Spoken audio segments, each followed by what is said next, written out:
എല്ലാവർക്കും കർത്താവിന്റെ നാമത്തിൽ സ്നേഹവന്ദനങ്ങൾ അറിയിക്കുന്നു. വളരെ താല്പര്യത്തോടും ഉത്സാഹത്തോടും ദൈവവചന പഠനത്തിനുള്ള ആഗ്രഹത്തോടും കൂടെ ക്ലാസ്സിൽ സംബന്ധിക്കുന്ന എല്ലാ പ്രിയപ്പെട്ടവരെയും ഓർത്ത് ഞാൻ ദൈവത്തെ മഹത്വപ്പെടുത്തുന്നു. എല്ലാവർക്കും കർത്താവിന്റെ നാമത്തിൽ സ്നേഹവന്ദനങ്ങൾ അറിയിക്കുന്നു. ഇന്ന് നമ്മൾ കഴിഞ്ഞ ദിവസം ഒടുവിൽ ചിന്തിച്ചു വന്ന ആ പഠനത്തിൻ്റെ തുടർച്ചയായിട്ട് ചില കാര്യങ്ങൾ പ്രിയ സഹോദരൻ ഷൈജൻ ബ്രദർ ഓർമ്മിപ്പിച്ചതുപോലെ യോഹന്നാനെ കുറിച്ച് ഒരുപാട് കാര്യങ്ങൾ നമ്മൾക്ക് പഠിക്കാനായിട്ട് സാധിക്കും. പക്ഷേ അതെല്ലാം വിശദമായിട്ട് കഴിഞ്ഞ 2 ക്ലാസ്സിൽ പറഞ്ഞതുപോലെ വിശദമായിട്ട് പറയാൻ ഞാൻ ആഗ്രഹിക്കുന്നില്ല. കഴിഞ്ഞ ദിവസം ഒരു സഹോദരൻ ചോദിക്കുക തന്നെ ചെയ്തു, വച്ചാൽ ഇങ്ങനെയാണെങ്കിൽ ഈ ക്ലാസ് എന്ന് തീരാനാണ് എന്ന് ചോദിക്കുന്നുണ്ട്. അപ്പം അതുകൊണ്ട് വളരെ സംക്ഷിപ്തമായിട്ട് ചില കാര്യങ്ങൾ ഓർമ്മിപ്പിക്കാനാണ് ആഗ്രഹിക്കുന്നത്. യോഹന്നാനെ കുറിച്ച് നമ്മൾ കണ്ട ആദ്യത്തെ കാര്യം, യോഹന്നാൻ സ്നാപക യോഹന്നാന്റെ ശിഷ്യന്മാരിൽ ഒരാളായിരുന്നു. കർത്താവായ യേശുവിനെ ദൈവ കുഞ്ഞാടായി സ്നാപക യോഹന്നാൻ പരിചയപ്പെടുത്തിയത് കേട്ട് കർത്താവിനെ അനുഗമിച്ച ഒരു വ്യക്തിയാണ്. സ്നാപക യോഹന്നാനിൽ നിന്ന് ചില ആത്മീക പാഠങ്ങൾ താൻ ഉൾക്കൊള്ളുകയും തന്നെ ദൈവസന്നിധിയിൽ താഴ്ത്തുകയും വിനയപ്പെടുത്തുകയും ഞാൻ കുറയണം കർത്താവ് വളരണം എന്നുള്ള ആഗ്രഹക്കാരനായിരുന്നു എന്ന് നമ്മൾ കണ്ടു. രണ്ടാമത് നമ്മൾ ചിന്തിച്ചത് സെബദിപുത്രന്മാരിൽ ഒരുവനാണ് യോഹന്നാൻ. സെബദിക്ക് 2 ആൺമക്കളാണ് തിരുവെഴുത്തിൽ പറഞ്ഞിരിക്കുന്നത്. ഒന്ന് യാക്കോബും മറ്റേത് യോഹന്നാനും. ഇവരുടെ അമ്മയുടെ പേര് ശലോമ എന്നാണ് തിരുവെഴുത്തിൽ നിന്ന് നമ്മൾക്ക് ഗ്രഹിക്കാൻ കഴിയുന്നത്. കർത്താവ് ഇവർക്ക് സെബദിപുത്രന്മാർ എന്നുള്ള ഇവരുടെ പേര്, സെബദി മക്കൾ എന്നുള്ള ഇവരുടെ പേര് കർത്താവ് മാറ്റിയിട്ടത് നമ്മൾ കണ്ടു. ബൊവനർഗസ് അഥവാ ഇടിമക്കൾ എന്ന പേര് കർത്താവ് ഇട്ടു. അതിൻ്റെ സാഹചര്യവും നമ്മൾ കാണുകയുണ്ടായി. ഇനിയും നമ്മൾ ചിന്തിക്കുന്നത് വളരെ വേഗം ഓരോ വാചകത്തിൽ, യേശുക്രിസ്തുവിൻ്റെ 12 അപ്പസ്തലന്മാരിൽ ഒരുവനായിരുന്നു യോഹന്നാൻ. കർത്താവ് അവനെ അപ്പസ്തലനായി തെരഞ്ഞെടുത്തു. നോക്കണം, ലൂക്കോസ് സുവിശേഷം 6-ാം അധ്യായത്തിൻ്റെ 12 മുതൽ 16 വരെയുള്ള വാക്യങ്ങളിലാണ്, ലൂക്കോസ് 6-ന്റെ 12 മുതൽ 16 വരെയുള്ള വാക്യങ്ങളിലാണ് കർത്താവ് ഈ അപ്പസ്തലന്മാരെ തെരഞ്ഞെടുക്കുന്നത്.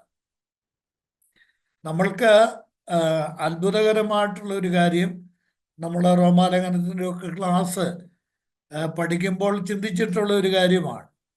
കർത്താവ് അപ്പസ്തലന്മാരെ തെരഞ്ഞെടുത്തപ്പോൾ ആ തെരഞ്ഞെടുപ്പിൽ ഒരു വീട്ടിൽ നിന്ന് 2 പേർ, ഇഷ്ടംപോലെ കർത്താവിന് അപ്പോൾ തന്നെ 70 ശിഷ്യന്മാരുണ്ടായിരുന്നു. ശിഷ്യന്മാർ 70 പേരുണ്ട്. അവരെ അടുക്കൽ വിളിച്ചിട്ട് അവരിൽ നിന്ന് 12 പേരെയാണ് തിരഞ്ഞെടുക്കുന്നത്. നമ്മൾ ഒരു വീട്ടിൽ നിന്ന് 2 പേരെ തിരഞ്ഞെടുത്താൽ, നമ്മുടെ സഭകളിലാണെങ്കിൽ, ബ്രദർ സഭയാണെങ്കിലും പെന്തക്കോസ്ത് ആയാലും ഓർത്തഡോക്സ് ആണെങ്കിലും, ഒരു കമ്മിറ്റിക്കകത്ത് ഒരു വീട്ടിൽ നിന്ന് 1-ലധികം പേരെ ചേർത്താൽ അവിടെ ഒരു ചോദ്യമൊക്കെ ഉണ്ടാവും. പക്ഷെ കർത്താവിന് അങ്ങനെ ഹിതമായി ഒരു വീട്ടിൽ നിന്ന് 2 പേരെ തിരഞ്ഞെടുക്കാൻ കർത്താവിന് പ്രസാദമായി. പിന്നെ നമ്മൾ മനസ്സിലാക്കുന്നത്, പലവട്ടം ഞാൻ പറഞ്ഞതാണ്, യോഹന്നാൻ അന്തർവൃത്തത്തിലെ സുവിശേഷകന്മാർ, അപ്പസ്തലൻ, സുവിശേഷകനല്ല അപ്പസ്തലൻ, അന്തർവൃത്തത്തിലെ 3 പേരായിരുന്നു, പത്രോസ്, യാക്കോബ്, യോഹന്നാൻ. അവരെ 3 പേരെയാണ് അന്തർവൃത്തത്തിലെ അപ്പസ്തലന്മാരെന്നറിയപ്പെടുന്നത്. അവരിൽ ഒരാളായിരുന്നു. എന്ന് പറഞ്ഞാൽ മറ്റുള്ളവരെ കൊണ്ടുപോകാൻ കർത്താവ് തയ്യാറാകാത്ത സ്ഥാനങ്ങളിലേക്ക് ഈ യോഹന്നാനെയും കർത്താവ് കൊണ്ടുപോയി പ്രത്യേകമായിട്ട് നേരിട്ട് മറ്റ് അപ്പസ്തലന്മാർ കാണാത്ത പല കാര്യങ്ങളും, കർത്താവിൻ്റെ പ്രവർത്തനങ്ങളൊക്കെ കാണാനുള്ള ഭാഗ്യം യോഹന്നാന് ഉണ്ടായി. ഇനിയും മറ്റൊരു പ്രധാനപ്പെട്ട കാര്യം, ഞാനത് അങ്ങനെ അന്തർവൃത്തം എന്ന് പറഞ്ഞങ്ങ് പോവുകയാണ്, നമ്മൾ ചിന്തിച്ചത് കൊണ്ടാണ് ഞാൻ ആവർത്തിക്കാത്തത്.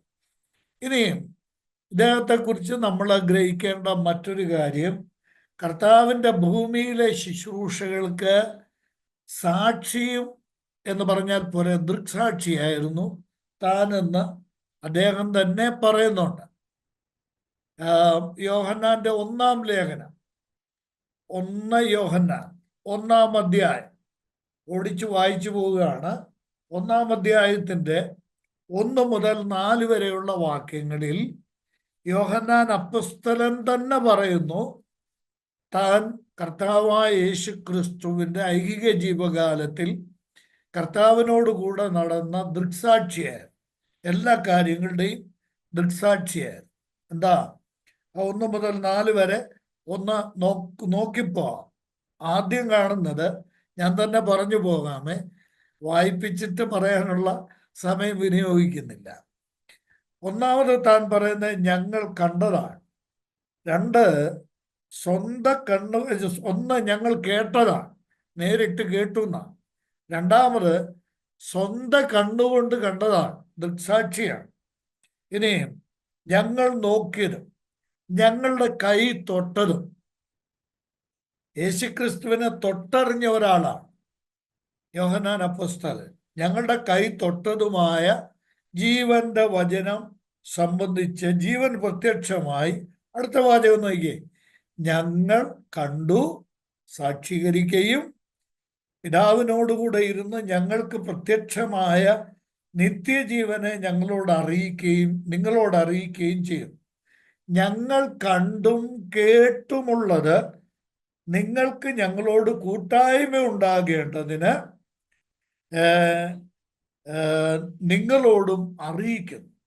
ഞങ്ങളുടെ കൂട്ടായ്മയോ പിതാവായ ദൈവത്തോടും അവൻ്റെ പുത്രനായ യേശുക്രിസ്തുവിനോടും ആകും.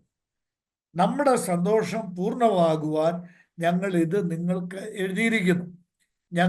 നമ്മൾ, ആ 2 പ്രയോഗത്തിനും ഒരു നല്ല അർത്ഥമുണ്ട്.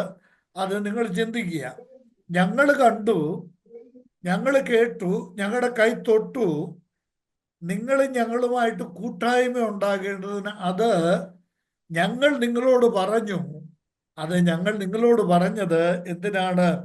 നമ്മുടെ സന്തോഷം, ഞങ്ങളുടെ സന്തോഷം പൂർണ്ണമാകാനല്ല, നമ്മുടെ സന്തോഷം പൂർണ്ണമാകുവാൻ വേണ്ടി നിങ്ങളെ അറിയിച്ചതാണ്. അപ്പോൾ യോഹന്നാൻ അപ്പോസ്തലൻ എഴുതിയിട്ടുള്ള മുഴുവൻ കാര്യങ്ങളും താൻ ദൃക്സാക്ഷ്യം വഹിച്ച കാര്യങ്ങളാണ് താൻ എഴുതിയിരിക്കുന്നത് എന്ന് വളരെ വ്യക്തമാണ്. ഇനിയും വെളിപാട് പുസ്തകം 1-ാം അധ്യായത്തിൻ്റെ 9-ാം വാക്യത്തിലും യോഹന്നാൻ അപ്പോസ്തലൻ പറയുന്നുണ്ട്, ഞാൻ യേശുവിൻ്റെ സാക്ഷിയാണ് എന്ന് താൻ അവിടെ പറയുന്നുണ്ട്. അപ്പോൾ ഇനിയും നമ്മൾ കഴിഞ്ഞ ക്ലാസ്സിൽ ചിന്തിച്ച ഒരു വചനം കൂടെ ഞാനങ്ങ് പറഞ്ഞു പോകാം. യോഹന്നാന്റെ സുവിശേഷം 1-ാം അധ്യായത്തിൻ്റെ 14-ാം വാക്യമാണ്. അതിൻ്റെ തുടക്കം എന്താണ്? വചനം ജഡമായി തീർന്നു, കൃപയും സത്യവും നിറഞ്ഞവനായി നമ്മുടെ ഇടയിൽ വാർത്തു എന്നാണ്. അതിൻ്റെ അടുത്ത ഭാഗം എന്താണ്? ഞങ്ങൾ അവൻ്റെ തേജസ് കണ്ടു. ഞങ്ങൾ കണ്ടു. അതുപോലെ തന്നെ കഴിഞ്ഞ ക്ലാസ്സിൽ നമ്മൾ ചിന്തിച്ചാണ് 21-ാം അധ്യായത്തിൽ ഈ ശിഷ്യൻ ഇത് കണ്ടവനാണ്. ഇത് ഞാൻ എഴുതുന്നത് ചുമ്മാതെയല്ല, ഇത് കണ്ടതാണ്, ഞാൻ നേരിട്ട് സാക്ഷ്യം വഹിച്ചതാണ്. അപ്പോൾ യോഹന്നാന്റെ എഴുത്തുകളുടെ ഒരു വലിയ പ്രത്യേകതയും യോഹന്നാനെ കുറിച്ച് നമ്മൾ പഠിക്കുമ്പോഴും നമ്മൾക്ക് ഗ്രഹിക്കാൻ കഴിയുന്ന ഒരു വലിയ കാര്യം, തൻ്റെ അനുഭവത്തിൽ താൻ നേരിട്ട് സ്വന്തം കണ്ടുകൊണ്ട് കണ്ട കാര്യങ്ങൾ കർത്താവിനെ അടുത്തറിഞ്ഞിട്ട് എഴുതിയിട്ടുള്ള കാര്യങ്ങളാണ്. ഇതൊക്കെ നമുക്ക് സാധ്യമാണോ? ഇന്ന് നമ്മൾക്ക് കർത്താവ് അദൃശ്യനാണ്. കർത്താവിൻ്റെ അദൃശ്യ സാന്നിധ്യമാണ് നമ്മൾക്കിന്ന് അനുഭവിക്കാൻ സാധിക്കുന്നത്. എന്നാൽ സഹോദരങ്ങളെ, ഇന്ന് ഷൈജം ബ്രദർ തുടക്കത്തിൽ പറഞ്ഞ ഒരു കാര്യം ഓർമ്മയുണ്ടല്ലോ, ഈ ലിങ്ക് അയച്ചു കൊടുത്തപ്പോൾ അത് കേട്ട ഒരു സഹോദരൻ കരഞ്ഞുപോയെന്ന് പറഞ്ഞു. ഞാൻ ചോദിക്കട്ടെ, ഈ കർത്താവിനോടുള്ള നമ്മുടെ അടുത്ത സ്നേഹബന്ധത്തിൽ നമ്മൾക്ക് അങ്ങനൊക്കെ സാധിക്കുന്നുണ്ടോ? അപ്പോൾ നമ്മൾക്ക് ഈ ബന്ധം കർത്താവുമായിട്ട് ഉണ്ടാവണം. ഞാൻ തനിയെ ഇരുന്ന് കരയുക, യേശു കർത്താവിനെ ഓർക്കുമ്പോൾ, ബൈബിള് ധ്യാനിക്കുമ്പോൾ കർത്താവിൻ്റെ അടുത്തുണ്ട്, കർത്താവിനെ ഞാൻ കാണുന്നു എന്നുള്ള വലിയ അനുഭവം എത്ര പേർ ഉണ്ട് അല്ലേ? നമുക്കെല്ലാവർക്കും ഉണ്ടെന്ന് ഞാൻ വിശ്വസിക്കുകയാണ്. അത് നമ്മൾ അനുഭവിക്കുന്നത് പോലെയല്ല, കണ്ടുകൊണ്ട് കണ്ട് ശരീരത്തോട് ചേർന്ന് ഇരുന്ന് അനുഭവിച്ചയാളാണ് യോഹന്നാൻ. അതുകൊണ്ട് കുറെ കൂടെ കർത്താവിനോടുള്ള ഇൻറ്റിമസി യോഹന്നാനെ സംബന്ധിച്ചിടത്തോളം വലുതായിരിക്കും. ഇനിയും കർത്താവായ യേശുക്രിസ്തു സ്വർഗാരോഹണം ചെയ്തു കഴിഞ്ഞ് യോഹന്നാൻ അപ്പോസ്തലനെ സംബന്ധിച്ചുള്ള ചില കാര്യങ്ങൾ. അതിലേറ്റവും പ്രധാനപ്പെട്ട കാര്യം ഗലാത്യർക്കെഴുതിയ ഗലാത്യർക്കെഴുതിയ ലേഖനം 2-ാം അധ്യായം. ഗലാത്യർ 2-ാം അധ്യായം 2-ാം അധ്യായത്തിന്റെ 9-ാം വാക്യം നോക്കി. അവിടെ എനിക്ക് ലഭിച്ച കൃപ അറിഞ്ഞുകൊണ്ട് തൂണുകളായി എണ്ണപ്പെട്ടിരുന്ന യാക്കോബും കേഫാവും യോഹന്നാനും ഞങ്ങൾ ജാതികളുടെ ഇടയിലും അവർ പരിച്ഛേദനക്കാരുടെ ഇടയിലും സുവിശേഷം അറിയിപ്പാൻ തക്കവണ്ണം എനിക്കും ബർന്നബാസിനും കൂട്ടായ്മയുടെ വലങ്കൈ തന്നു. ഇത് കണ്ടോ? കർത്താവായ യേശുക്രിസ്തു സ്വർഗാരോഹണം ചെയ്ത് പരിശുദ്ധാത്മാവ് ഭൂമിയിലേക്ക് വന്ന് ദൈവസഭ ആരംഭിച്ചു കഴിഞ്ഞപ്പോൾ ദൈവസഭയുടെ തൂണുകളിൽ ഒരാളായി അറിയപ്പെട്ട ആളാണ് യോഹന്നാൻ അപ്പോസ്തലൻ. കണ്ടോ? തൂണുകളായി അറിയപ്പെട്ട 3 പേരുടെ കാര്യം പൗലോസ് പറയുന്നുണ്ട്. അത് 1 യാക്കോബ്, 2 യോഹന്നാൻ, 2 കേഫാവ്, 3 യോഹന്നാൻ. ഈ യാക്കോബ്, ഓർക്കണം, ഈ യാക്കോബ് സെബദിപുത്രമായ അഥവാ യോഹന്നാന്റെ സഹോദരനായ യാക്കോബ് അല്ല. ഈ യാക്കോബ് യെരൂശലേം സഭയുടെ മൂപ്പനും നമ്മുടെ കർത്താവായ യേശു ക്രിസ്തുവിന്റെ സഹോദരനും ലേഖനങ്ങളിൽ ഒരു ലേഖനം എഴുതിയിട്ടുള്ളതുമായ യാക്കോബാണ്. കേട്ടല്ലോ? ഈ 3 വിശേഷണങ്ങൾ ഓർത്തിരിക്കുക. എന്തൊക്കെയാ? 1, യെരൂശലേം സഭയുടെ മൂപ്പനായിരുന്നു ഈ യാക്കോബ്. അപ്പോസ്തലന്മാരുടെ പ്രവൃത്തികൾ 15-ാം അധ്യായത്തിൽ അത് ഗ്രഹിക്കാൻ സാധിക്കുന്നുണ്ട്. 2-മത് യേശുക്രിസ്തുവിന്റെ സഹോദരന്മാർ. യേശുവിന്റെ സഹോദരന്മാരിൽ ഒരുവനാണ്. യേശുവിന്റെ സഹോദരന്മാർ 2 പേര് പുതിയ നിയമത്തിൽ ലേഖനം എഴുതിയിട്ടുണ്ട്. യേശുവിന്റെ സഹോദരന്മാർ, ഇതൊന്നും അബദ്ധം പറ്റിപ്പോകരുത് കേട്ടോ, മാറിപ്പോകരുത്. 2 പേര് പുതിയ നിയമത്തിൽ ലേഖനം എഴുതിയിട്ടുണ്ട്. അതിലൊന്ന് യാക്കോബാണ്, മറ്റേത് യൂദായാണ്. അപ്പൊ ഇവർ 2 പേരും യേശുവിന്റെ സഹോദരന്മാരാണ്. അപ്പോൾ ഇവിടെ പറയുന്ന യാക്കോബ് സെബദിപുത്രന്മാരിൽ ഒരുവനായ യാക്കോബ് അല്ല. ഇവിടെ പറയുന്നത് യേശുവിന്റെ സഹോദരനായ യാക്കോബാണ്. 3-മത് പറയുന്നത് യോഹന്നാനാണ്. കേപ്പാവ്, യാക്കോബ്, യോഹന്നാൻ. ഈ 3 പേരെയാണ് സഭയുടെ തൂണായിട്ട് അറിയപ്പെട്ടത്. കേട്ടോ? വളരെ ശ്രദ്ധിക്കണം ഇതൊക്കെ കേട്ടോ. നമ്മളെ അറിയപ്പെടേണ്ടത് അങ്ങനെയൊക്കെയാ. വേറെ നിലയിലൊന്നും നമ്മളെ അറിയാൻ ഇടയാകരുത്. നമ്മളെക്കുറിച്ച് നല്ലത് മറ്റുള്ളവർക്ക് ഓർക്കാനും പറയാനും സാധിക്കണം. ഇനി നോക്കുക. അപ്പോൾ കർത്താവ് സ്വർഗാരോഹണം ചെയ്തു കഴിഞ്ഞ് സഭ ആരംഭിച്ചിട്ട് സഭയുടെ തൂണുകളിൽ ഒരുവനായി അറിയപ്പെട്ട അപ്പോസ്തലനാണ് യോഹന്നാൻ. ഇനിയും ഇദ്ദേഹത്തിന്റെ പ്രവർത്തനം, കർത്താവ് സ്വർഗത്തിലേക്ക് പോയി ഭൂമിയിൽ സഭ ആരംഭിച്ചു കഴിഞ്ഞിട്ട് ഇദ്ദേഹം പ്രവർത്തിച്ചത്, ഇദ്ദേഹത്തിന്റെ പ്രവർത്തനം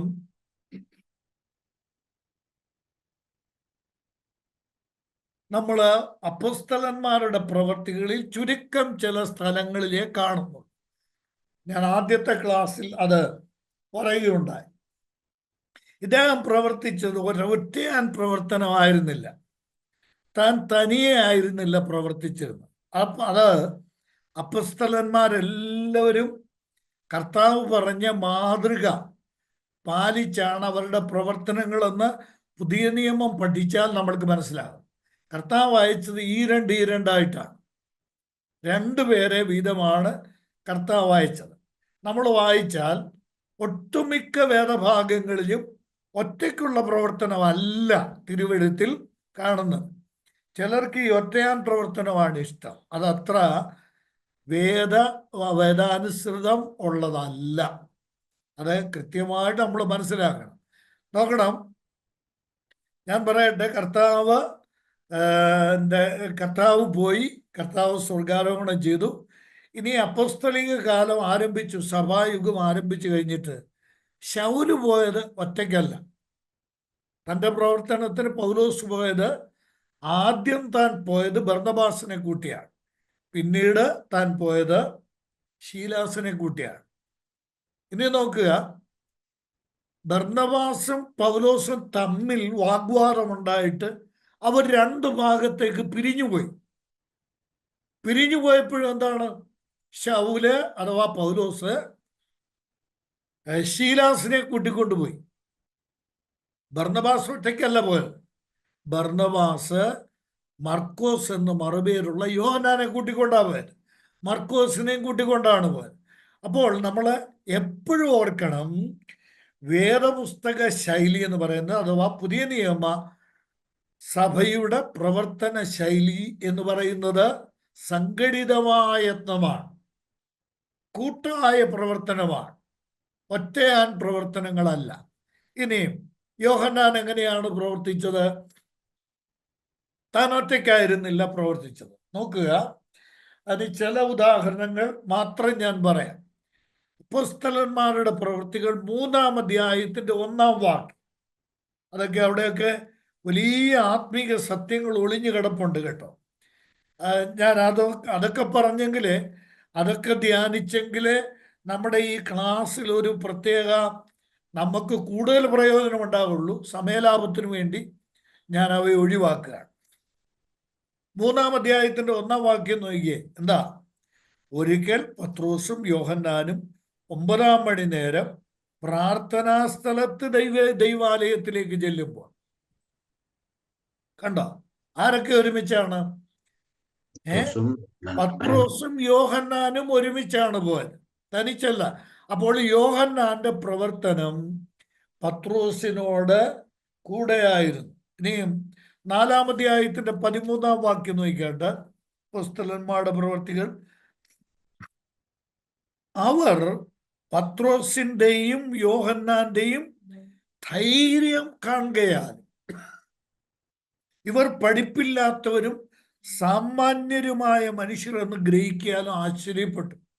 ഇതിന്റെ സന്ദർഭം, ഈ മഹാപുരോഹിതന്മാരും അന്നത്തെ ന്യായാധിപ സംഘവും ഒക്കെ ഇവരെ പിടിച്ചു നിർത്തി ചോദ്യം ചെയ്യുന്ന സമയത്ത് മീൻപിടുത്തക്കാരായിരുന്നു ഇവർ രണ്ടുപേരും. മീൻപിടുത്തക്കാരാണ്, പത്രോസും യോഹന്നാനും രണ്ടുപേരും മത്സ്യബന്ധനക്കാരാണ്. ഈ മീൻപിടുത്തക്കാരായിരുന്നു. അവിടെ തന്നെ പറയുന്നുണ്ട്, പഠിപ്പില്ലാത്തൊരു സാമാന്യ മനുഷ്യൻ. കോളേജിലൊന്നും പോയിട്ടില്ല, ബിരുദമൊന്നുമില്ല, പേരിന്റെ ഇപ്പുറത്തും അപ്പുറത്തും ഒന്നുമില്ല. ഞാൻ പറഞ്ഞ മനസ്സിലായോ? ചിലരുടെ പേരിന്റെ ഇപ്പുറത്ത് ഡോന്നാണ്, അപ്പുറത്ത് BA-യോ MA-യോ MA MTHോ MA PhD-യോ ഒക്കെ കാണും. ഇവരുടെ പേരിന്റെ ഇപ്പുറത്തും ഇല്ല, ഒന്നും അപ്പുറത്തും ഇല്ല. അതേസമയം ശൗലിനാണെങ്കിൽ ചില കാര്യങ്ങൾ അഭിമാനിക്കാൻ വകയുണ്ടായിരുന്നു. ഇദ്ദേഹത്തിന് ഇവർക്ക് അതൊന്നുമില്ല. എന്നാൽ അവരെ ദൈവം ഉപയോഗിക്കുകയാണ്. നോക്കണം, പത്രോസിനോട് ചേർന്നാണ് യോഹന്നാൻ പ്രവർത്തിക്കുന്നത്. ഇനി 8-ാം അധ്യായത്തിന്റെ 14-ാം വാക്യത്തിൽ നോക്കുമ്പോൾ, എഫേസോസിലേക്ക് പോകുന്നതുവരെ 8-ാം അധ്യായത്തിന്റെ 14-ാം വാക്യത്തില് ഇവരെ രണ്ടുപേരെയും ഒരുമിച്ച് നമ്മൾക്ക് അവിടെ കാണാം. നോക്കണം, പത്രോസിനെയും യോഹന്നാനെയുമാണ് ശമര്യരുടെ അടുക്കൽ പിന്നെ ഫിലിപ്പോസ് പോയി സുവിശേഷം പ്രസംഗിച്ച് അവർ രക്ഷിക്കപ്പെട്ട് സ്നാനപ്പെട്ടപ്പോൾ, ശമര്യരാന്ന് ഓർത്തോണം, ഇവർ യഹൂദന്മാരല്ല, ശമര്യരാ. അവര് രക്ഷിക്കപ്പെട്ടെന്നറിഞ്ഞപ്പോൾ, അവർ സ്നാനപ്പെട്ടു, അവിടെ സഭയുണ്ടായി എന്നറിഞ്ഞപ്പോൾ, നോക്കണം, യെരൂശലേം സഭ ആരെയാണ് അയക്കുന്നതെന്നറിയാമോ? പത്രോസിനെയും യോഹന്നാനെയുമാണ് അയക്കുന്നത്. ചുരുക്കത്തിൽ പത്രോസിനോട് ചേർന്ന് പ്രവർത്തിക്കുന്ന ഒരു യോഹന്നാനെയാണ് നമ്മൾക്ക് കാണാൻ കഴിയുന്നത്. എല്ലാവർക്കും ഈ ദൈവകൃപയില്ല. കേൾക്കുന്നുണ്ടല്ലേ അല്ലേ? എല്ലാവരും ശ്രദ്ധിക്കണേ. എല്ലാവർക്കും ഈ ദൈവകൃപയില്ല.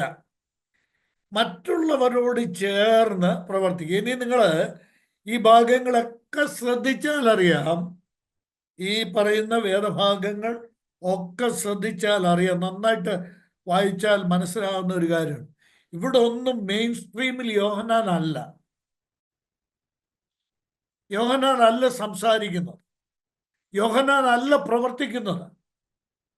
ഇവിടെ എല്ലാം സംസാരിക്കുന്നതും പ്രവർത്തിക്കുന്നതും എല്ലാം പത്രോസാണ്. ആ സമയത്ത്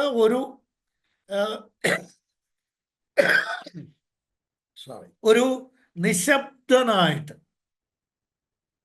ഒരു ശബ്ദം ഉണ്ടാക്കാതെ ചേർന്ന് നിൽക്കാൻ കഴിയുക എന്ന് പറയുന്നത് ഒരു വലിയ അനുഗ്രഹമാണ്. ഈ ചിലരെ സംബന്ധിച്ചിടത്തോളം, ഞാൻ എൻ്റെ ഉദാഹരണങ്ങളൊന്നും പറയുന്നില്ല, എൻ്റെ മനസ്സിൽ പല കാര്യങ്ങൾ വരുന്നുണ്ട്.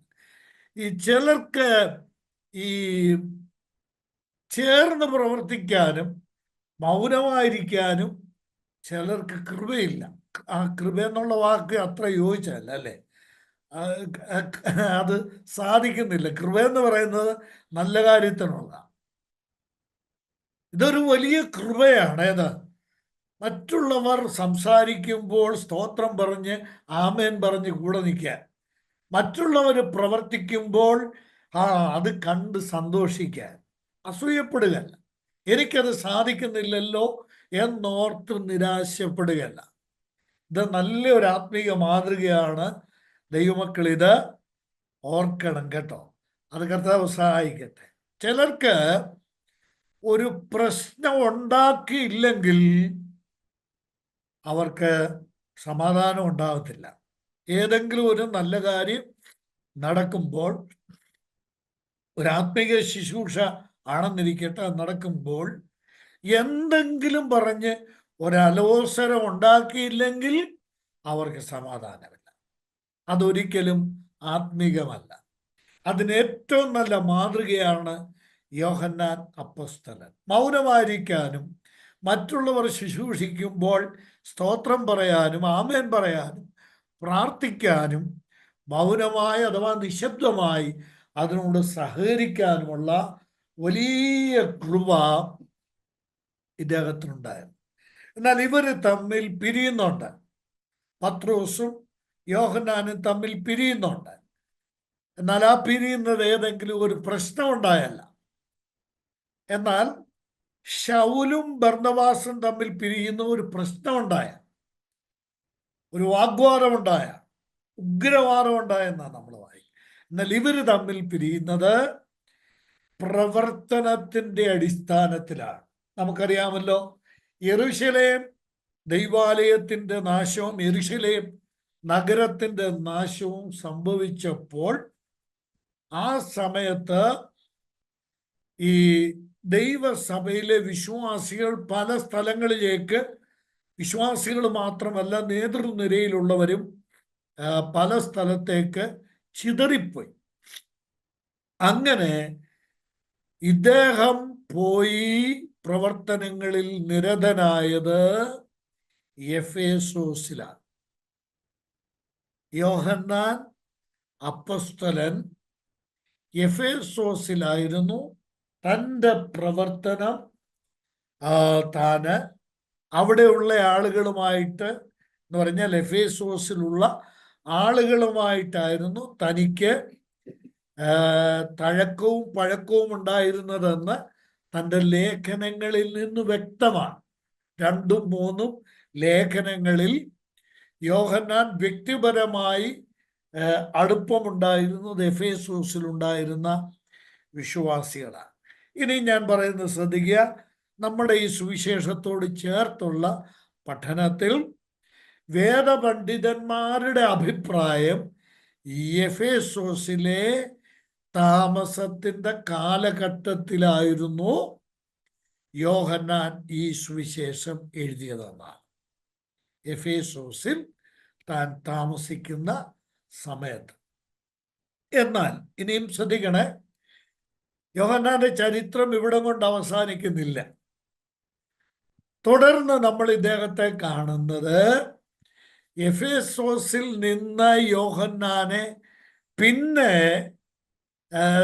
ദൈവം പോകാൻ അനുവദിക്കുന്നത്, കർത്താവ് പോകാൻ അനുവദിക്കുന്നത് എങ്ങോട്ടാണെന്നറിയാമോ? ഡൊമീഷ്യൻ, റോമൻ ചക്രവർത്തിയായിരുന്ന ഡൊമീഷ്യൻ കൈസറിന്റെ കാലത്ത്, ഡൊമീഷ്യൻ എന്ന് പറഞ്ഞ ചക്രവർത്തിയുടെ കാലത്ത് യോഹന്നാനെ നമ്മൾ വായിക്കുന്നത് പോലെ പത്മോസിലേക്ക് നാടുകടത്തി. അങ്ങനെയാണ് വെളിപാട് പുസ്തകം താൻ എഴുതുവാൻ കാരണമായി തീരുന്നത്. നോക്കണം, 1-ാം അധ്യായത്തിന്റെ 9-ാം വാക്യത്തിൽ എടുത്തെങ്കിലും ഒന്ന് വായിച്ചു തരാമോ? വെളിപാട് പുസ്തകം 1-ാം അധ്യായം. നിങ്ങളുടെ സഹോദരനും യേശുവിന്റെ കഷ്ടതയിലും രാജ്യത്തിലും സഹിഷ്ണുതയിലും കൂട്ടാളിയുമായ യോഹന്നാൻ എന്ന ഞാൻ ദൈവവചനവും യേശുവിന്റെ സാക്ഷ്യവും നിമിത്തം പത്മോസ് എന്ന ദ്വീപിലായിരുന്നു. പത്മോസ് ദ്വീപിലേക്ക് നാടുകടത്തി. ഇതൊക്കെ വളരെ നമ്മൾ ചിന്തിച്ചാല് വളരെ ഹൃദയത്തിൽ വളരെ ഈ യോഹന്നാനോട് ആർദ്രത ഉണ്ടാകുന്ന ഒരുപാട് കാര്യങ്ങൾ ഇതിനോട് ബന്ധപ്പെട്ടുണ്ട്. ഈ ബൈബിളിൽ പറയാത്ത ചില കാര്യങ്ങളൊക്കെ ആളുകൾ പറയുന്നുണ്ട്.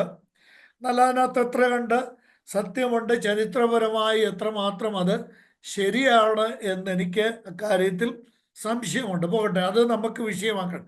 വിവാദ വിഷയങ്ങൾ നമ്മൾക്ക് വിടാം. എന്നാൽ ഇദ്ദേഹം ഈ പത്മോസ് ദ്വീപിലേക്ക് നാടുകടത്തപ്പെട്ടു. എന്താണ് ആ ദ്വീപിന്റെ പ്രത്യേകത എന്നറിയാമോ? ചുറ്റും അലയടിക്കുന്നത് ഈജിയൻ കടലാണ്.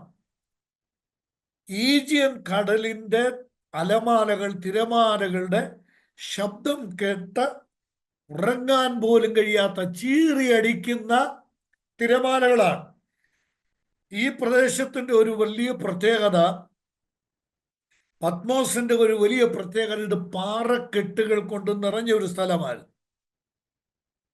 പാറക്കെട്ടുകളാണ്. ഈജിയൻ കടലിലെ ഈ തിരമാല വന്ന് അടിക്കുന്നത് ഈ പാറ കെട്ടുകളിലാണ്. വലിയ ശബ്ദത്തോടാണ് വന്ന് അലയ്ക്കുന്നത്. അത് കേട്ട് സ്വസ്ഥമായി ഒന്ന് ഉറങ്ങാൻ പോലും കഴിയാത്ത ആ മനുഷ്യൻ അവിടെ കർത്തൃ ദിവസത്തിൽ ആത്മവിവശനായി. 11-ാം വാക്യത്തിൽ നമ്മൾ കാണാം. ആരാധന മുടക്കാൻ എന്തൊരു കാര്യമുണ്ടെന്ന് ചിന്തിക്കുന്ന ആളുകളാണ് അധികം പേരും. എന്നാൽ ഞാൻ പറയട്ടെ, സ്തോത്രം, ഈ ദൈവദാസന് ഒറ്റയ്ക്കേ ഉള്ളവിടെ. കണ്ണു തുറന്ന നോക്കിയാൽ കാണുന്നത് ഭീതിതമായ കാര്യങ്ങളാണ്. എന്താ? തനിക്ക് മുമ്പ് ഇവിടെ നാടുകടത്തപ്പെട്ട ആളുകൾ മരിച്ചിട്ട് അവരുടെ അസ്ഥികഷ്ണങ്ങളും അവരുടെ തലയോട്ടികളും അവിടെ കിടക്കുകയാണ്. ഇതാണ് യോഹന്നാന് കാണാൻ സാധിക്കുന്നത്.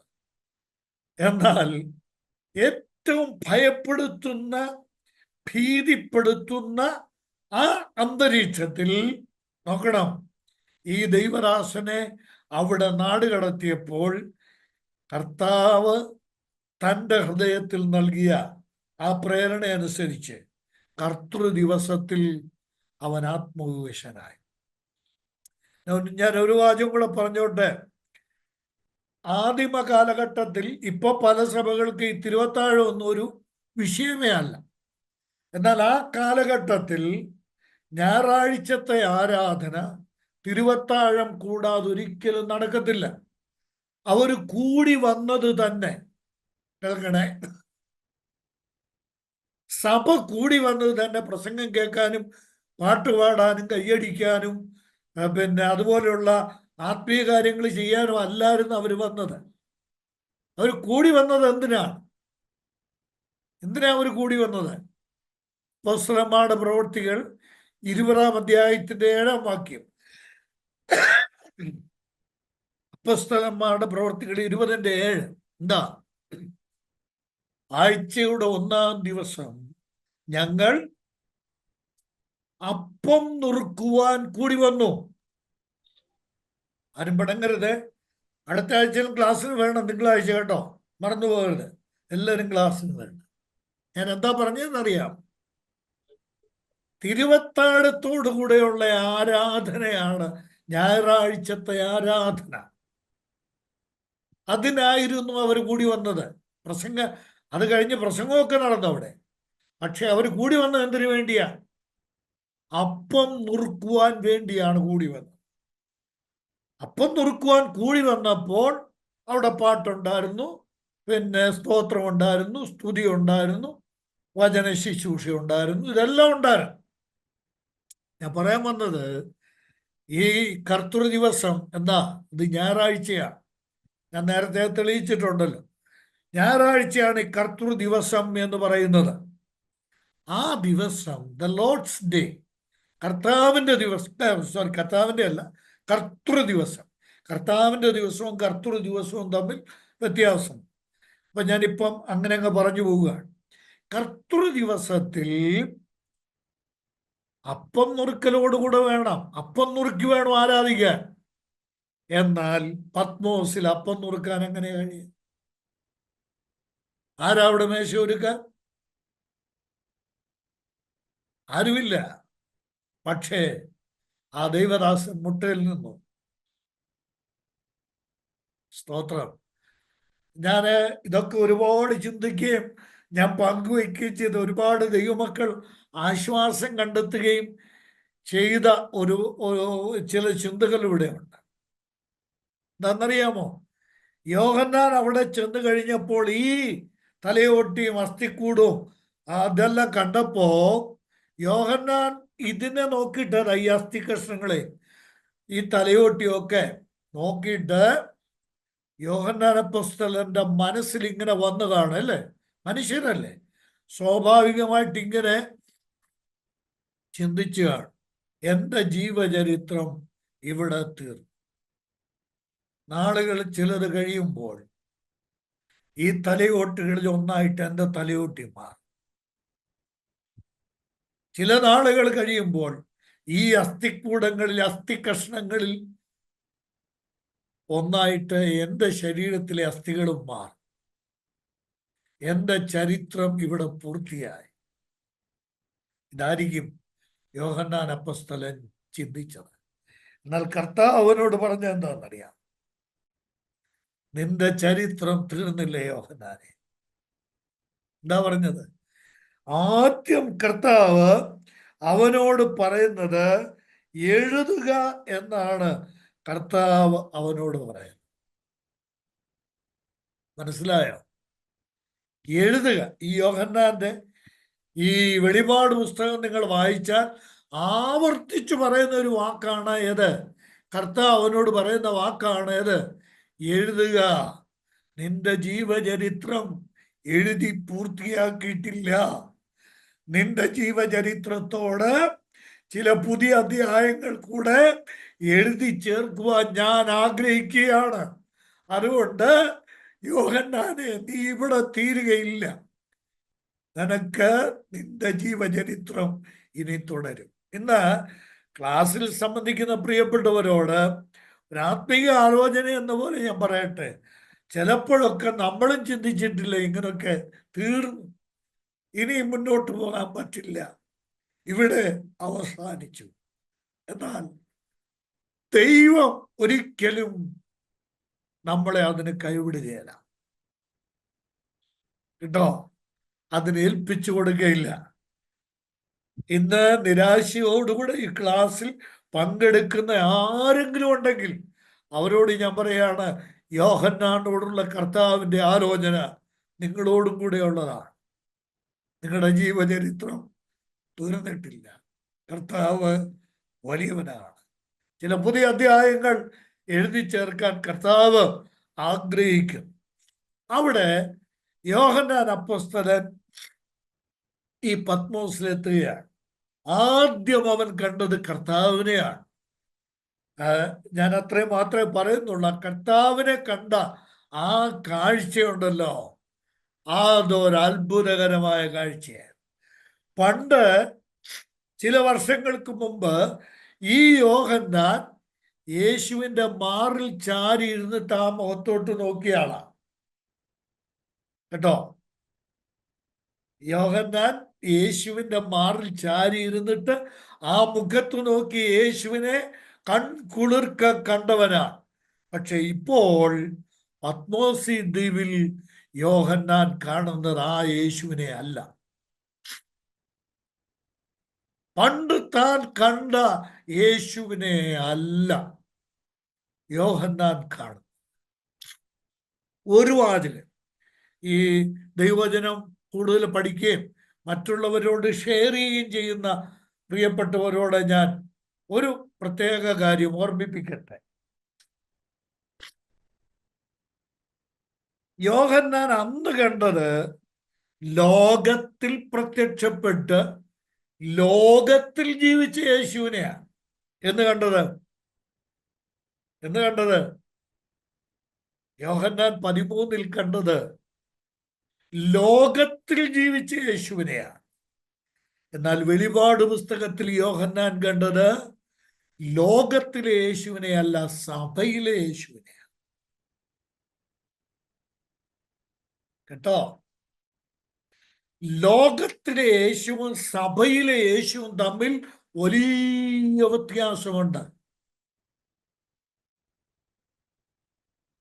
വലിയ വ്യത്യാസമുണ്ട്.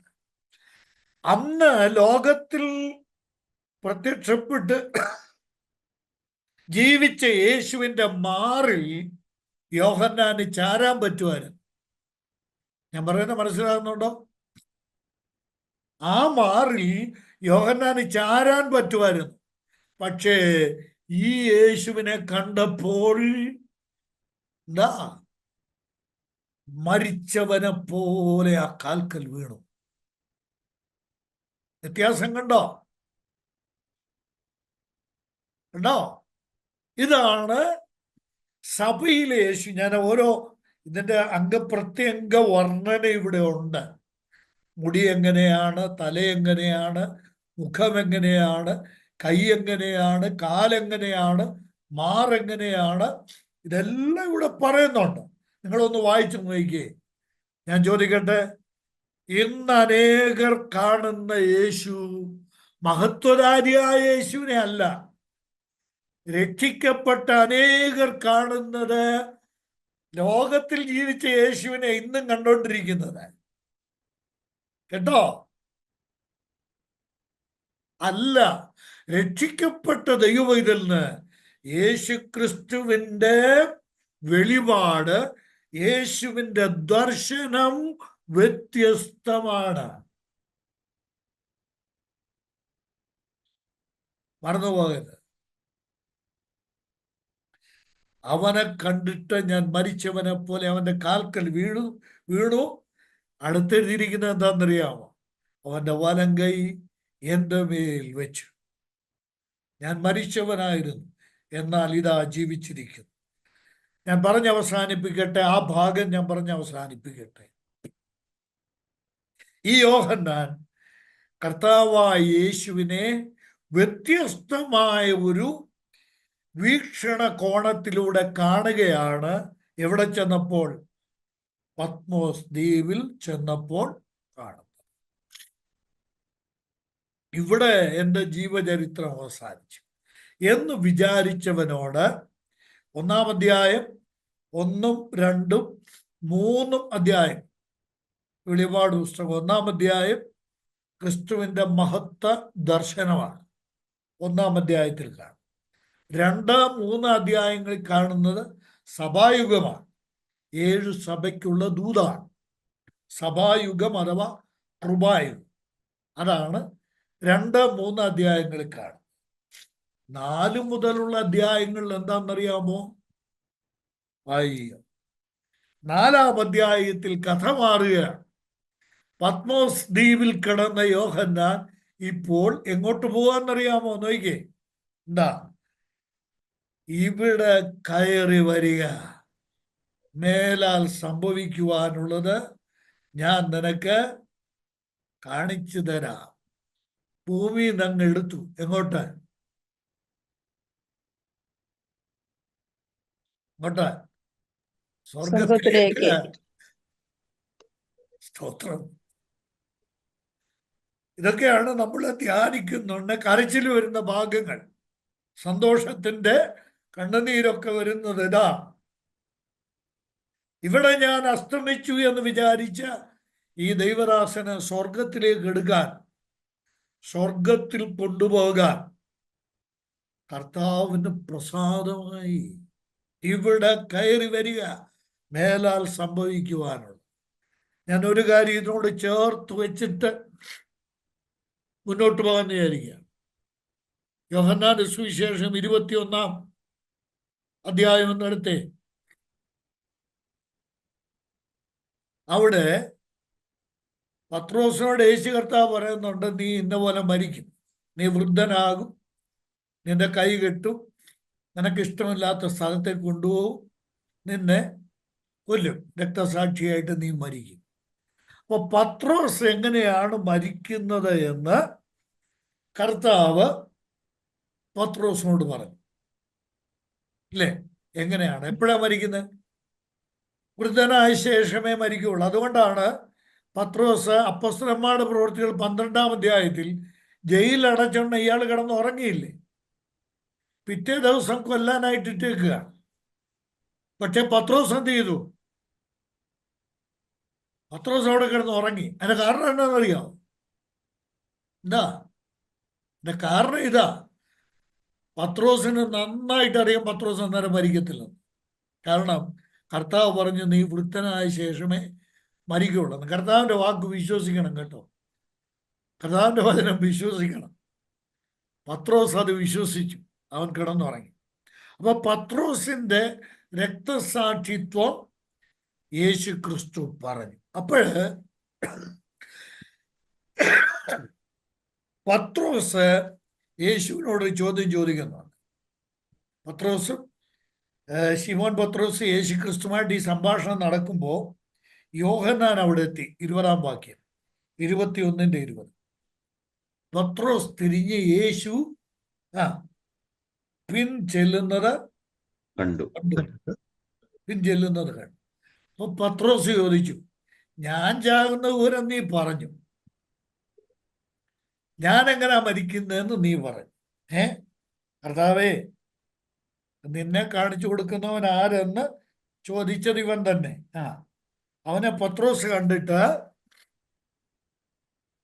കർത്താവേ, നീ എന്നോട് പറഞ്ഞില്ലേ ഞാൻ മരിക്കുന്നത് എങ്ങനെയാന്ന് പറഞ്ഞില്ലേ? കർത്താവേ, ഇവൻ എങ്ങനെ മരിക്കും? ഇവൻ മരിക്കുന്നത് എങ്ങനെയാ? ഞാൻ എന്തായാലും രക്തസാക്ഷിയായിട്ടാ മരിക്കുന്നത്. ഇവൻ എങ്ങനെയാ മരിക്കുന്നത്? നമുക്ക് ഒരു വലിയ കുഴപ്പമുണ്ട്. എന്താണെന്നറിയാമോ? നമുക്ക് നമ്മുടെ കാര്യത്തെക്കാൾ കൂടുതൽ താല്പര്യം ആരുടെ കാര്യം? എടാ, നിനക്കെന്തോ പറ്റും അത് നീ ചിന്തിക്കേ. യോഹന്നാൻ എന്തോ വരുമെന്ന് നീ ചിന്തിക്കേണ്ട വല്ല കാര്യമുണ്ടോ? ഇദ്ദേഹം ചോദിക്കുകയാണ്, പത്രോസ് ചോദിക്കുകയാണ്, അവൻ എന്ത് ഭവിക്കുമെന്ന്. അപ്പോൾ യേശു പറഞ്ഞ എന്താ? ഞാൻ വരുവോളം അവനിക്കണമെന്ന് എനിക്കിഷ്ടമുണ്ടെങ്കിൽ അത് നിനക്കെന്താ?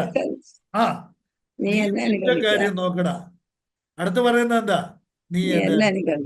നിന്റെ കാര്യം നീ നോക്ക്, നീ എന്നെ അനുഗമിക്ക്. അവന്റെ കാര്യം നീ അന്വേഷിക്കേണ്ട ആവശ്യമില്ല. കർത്താവ് പറഞ്ഞ എന്താണെന്നറിയാമോ? ഞാൻ വരുന്നിടം വരെ അവനിരിക്കണമെന്നാകുന്നു എന്റെ ഇഷ്ടമെങ്കിൽ അതിൽ നിനക്ക് എന്ത്. അപ്പൊ ഇത് കർത്താവ് പറഞ്ഞോണ്ട് ഒരു സംഭവം ആളുകളുടെ ഇടയിൽ പ്രചരിച്ചു. നോക്കിയേ, 23-ാം വാക്യം. ആ ശിഷ്യൻ ഇല്ല. മരിക്കുകയില്ലെന്ന്. കർത്താവ് വരുന്നിടം വരെ ഇരിക്കുമെന്നൊരു ശ്രുതി സഹോദരന്മാരുടെ ഇടയിൽ പരം. യേശു അവൻ മരിക്കയില്ലെന്ന് അല്ല പറഞ്ഞത്, ഞാൻ വരുവോളം അവൻ ഇരിക്കണം എന്ന് എനിക്കിഷ്ടമെങ്കിൽ അത് നിനക്കെന്ന്, നീ നിന്റെ പാട് നോക്കുന്ന ആണ് കർത്താവ് പറഞ്ഞത്. എന്നാൽ ഞാനൊരു ചോദ്യം ചോദിക്കാൻ വേണ്ടി ഇത് വായിച്ചത്. ഒരു സംശയം ഉണ്ടായി കാണല്ലേ, ഇത്രയും കാര്യം പറഞ്ഞിട്ട് എന്തോത്തിനാ ഇങ്ങോട്ട് പോയത്? ഒരു ലളിതമായ ചോദ്യം. കർത്താവ് വരുന്നിടം വരെ യോഹന്നാൻ ഇരുന്നോ?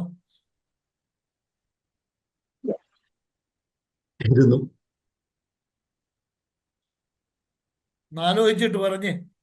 ഇരുന്നു. കർത്താവ് വരുന്നിടം വരെ യോഹന്നാൻ ഇരുന്നോ? ഇരുന്നു. ഇരുന്നു. സ്തോത്രം. അത്രം. യേശു കർത്താവ് വരുന്നത്, സഭ എടുക്കപ്പെടുന്നത്, ലോകത്തിൽ നടക്കാൻ പോകുന്ന മഹാകഷ്ടത്തിന്റെ സംഭവങ്ങൾ, പുതിയ യെരൂശലേം, അന്ത്യന്യായവിധി, കർത്താവിനോടുകൂടെ ദൈവജനം വാഴുന്നത്, വെളിപാട് 22. ഇതെല്ലാം ആര് കണ്ടു?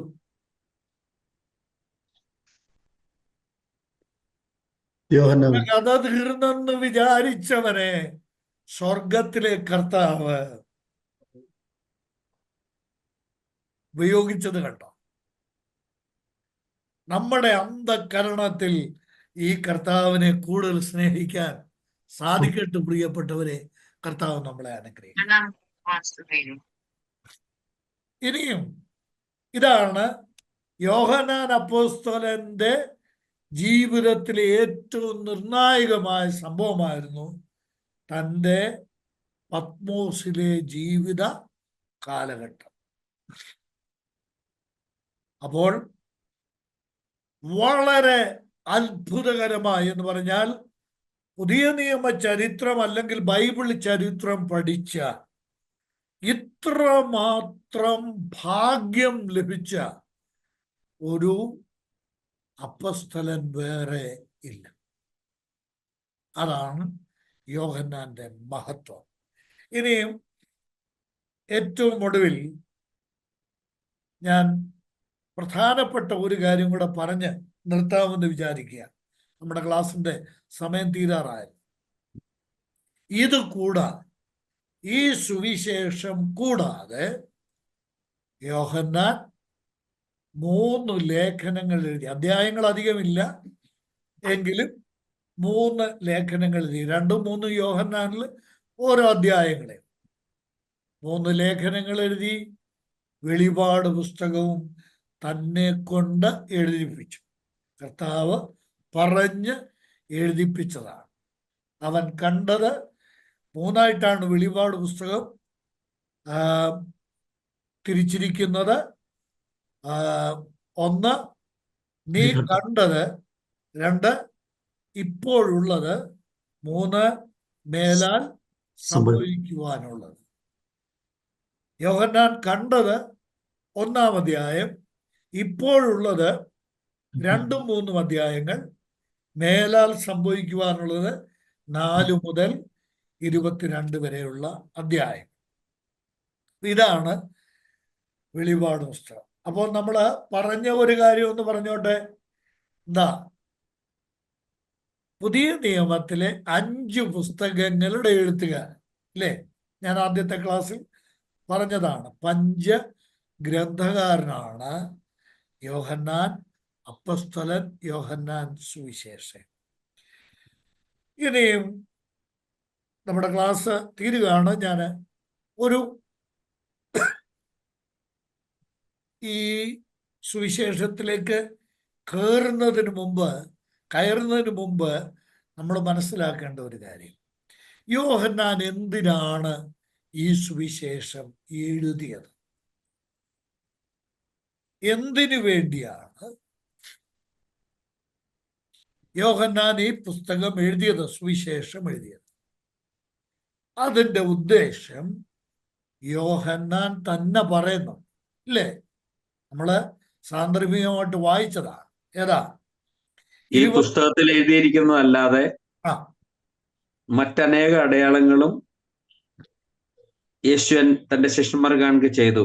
എന്നാൽ യേശു ദൈവപുത്രനായ ക്രിസ്തു എന്ന് നിങ്ങൾ വിശ്വസിക്കേണ്ടതിനും വിശ്വസിച്ചിട്ട് അവന്റെ നാമത്തിൽ നിങ്ങൾക്ക് ജീവനും ഉണ്ടാകേണ്ടതിനും ഇത് എഴുതിയിരിക്കുന്നു. എന്തിനാ എഴുതിയത്? ഇത് കൂടാതെ ഒത്തിരി കാര്യങ്ങൾ കർത്താവ് ചെയ്തിട്ടുണ്ട്. എന്നാല് 21-ാം അധ്യായത്തിൽ പറയുന്നുണ്ട്, അതെല്ലാം കൂടെ എഴുതാൻ നിന്നാൽ അത് ആ പുസ്തകം ഈ ലോകത്തിൽ തന്നെ ഒതുങ്ങുകയാണ്. യോഹന്നാൻ പറയുന്നവരെ അത് ഈ ലോകത്തിൽ ഒതുങ്ങുകയാണ്. എന്നാൽ ഈ വളരെ തെരഞ്ഞെടുത്ത ഈ കാര്യങ്ങൾ ഞാൻ എഴുതിയതിൻ്റെ ഉദ്ദേശം എന്താണ്? ഞാൻ ഒരു വലിയ എഴുത്തുകാരനാണെന്നോ, ഞാൻ ഇതൊക്കെ കണ്ട് വലിയ പുള്ളിയാണെന്നോ അല്ല. ഒറ്റ കാര്യം സംഭവിക്കേണ്ടത് എന്താണ്? 2 കാര്യങ്ങൾ നടക്കണം. ഒന്ന്, യേശു ദൈവപുത്രനാണ്, ദൈവപുത്രനായ ക്രിസ്തുവാണ് എന്ന് തൻ്റെ വായനക്കാർ അറിയണം. 2, ഈ സുവിശേഷം വായിക്കുന്നവരെല്ലാവരും യേശു ക്രിസ്തുവിൽ വിശ്വസിക്കണം. ഇത് രണ്ടും നടന്ന ദൈവപുത്രനാണ് യേശുവിനെ എന്ന് തിരിച്ചറിഞ്ഞിട്ട് കർത്താവായ യേശുവിൽ വിശ്വസിച്ചാൽ എന്ത് സംഭവിക്കും? അവർക്ക് ജീവനുണ്ടാകും. അവർക്ക് ജീവനുണ്ടാകും. പെട്ടെന്ന് അവസാനിപ്പിക്കുകയാണ്. അപ്പൊ തന്റെ സുവിശേഷം എഴുതിയത് യേശു ദൈവപുത്രനാണെന്ന് ജനം അറിയണം. യേശു ക്രിസ്തുവിന്റെ ദൈവത്വം, യേശു ക്രിസ്തുവിന്റെ ദൈവപുത്രത്വം അറിയണം. ആ പുത്രനിൽ വിശ്വസിച്ചാൽ നിത്യജീവൻ ഉണ്ടാകും എന്ന് അറിയാൻ വേണ്ടിയാണ് എഴുതിയത്. എന്നാൽ ഞാൻ ഒരു വാക്കുകൂടി എന്നോട് ചേർത്ത് നിർത്തട്ടെ. ലേഖനം എഴുതിയത് എന്തിനാണ്? യോഹന്നാൻ തന്റെ ലേഖനം എഴുതിയത് എന്തിനാണ്? 1 യോഹന്നാൻ 5-ാം അധ്യായത്തിന്റെ 13-ാം വാക്യം നോക്കി. 1 യോഹന്നാൻ 5:13.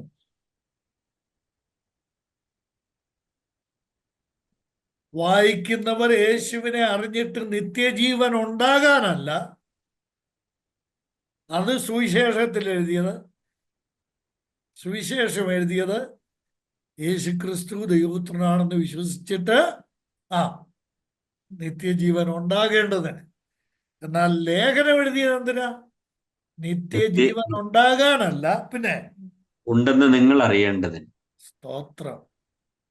ദൈവപുത്രന്റെ നാമത്തിൽ വിശ്വസിക്കുന്ന നിങ്ങൾക്ക് ഞാൻ ഇത് എഴുതിയിരിക്കുന്നത് നിങ്ങൾക്ക് നിത്യജീവൻ ഉണ്ടെന്ന് നിങ്ങൾ അറിയണം. നിത്യജീവൻ ഉള്ളതും നിത്യജീവൻ ഉണ്ടെന്ന് അറിയുന്നതും രണ്ടാണ്. അനേകർക്ക് നിത്യജീവൻ കിട്ടിയിട്ടുണ്ട്, പക്ഷേ നിത്യജീവൻ അവരുടെ ഉള്ളിലുണ്ടെന്നുള്ളത് അവർക്ക് അറിയത്തില്ല. ഇതിന് വേറൊരു പേരുണ്ട്. എന്താ? നമ്മുടെ ക്ലാസ്സിൽ നമ്മൾ ചിന്തിച്ചിട്ടുണ്ട്. എന്താ? രക്ഷയുടെ നിർണയം. രക്ഷിക്കപ്പെട്ടിട്ടുണ്ട്, നിത്യജീവൻ കിട്ടിയിട്ടുണ്ട്, പക്ഷെ രക്ഷിക്കപ്പെട്ടു എന്നുള്ള ഉറപ്പില്ല. മനസ്സിലായോ? രക്ഷിക്കപ്പെട്ടാൽ മാത്രം പോരാ, രക്ഷിക്കപ്പെട്ടു എന്നുള്ള ഉറപ്പ് വേണം. The assurance of salvation. നമ്മള് ചില സഹോദരന്മാരോട് ചോദിക്കുക, രക്ഷിക്കപ്പെട്ടതാണോ? അവരോടേനെ മറുപടി, ഞാൻ രക്ഷിക്കപ്പെട്ടു. കണ്ണൊക്കെ അല്പം ഒന്ന് വികസിപ്പിച്ചിട്ട് രക്ഷിക്കപ്പെട്ടതാണോ എന്ന് ചോദിച്ചാൽ ചിലര് സംശയിക്കും, അല്ലേ? ഉറപ്പ് വേണം കേട്ടോ. സുവിശേഷം എഴുതിയത് നിത്യജീവൻ ലഭിക്കാൻ വേണ്ടിയാണ്. ലേഖനങ്ങൾ എഴുതിയത് നിത്യജീവൻ ഉണ്ടെന്ന് അറിയാൻ വേണ്ടിയാണ്. അപ്പോൾ യോഹന്നാൻ എന്ന സുവിശേഷകാരൻ, സുവിശേഷം എഴുതിയാണ്, അദ്ദേഹത്തെ നമ്മൾ പരിചയപ്പെട്ടു. രണ്ടാമത് ഇന്ന് പഠിച്ച രണ്ടാമത്തെ കാര്യം, അദ്ദേഹം ഈ സുവിശേഷം എഴുതിയതിൻ്റെ ഉദ്ദേശം എന്താണ്?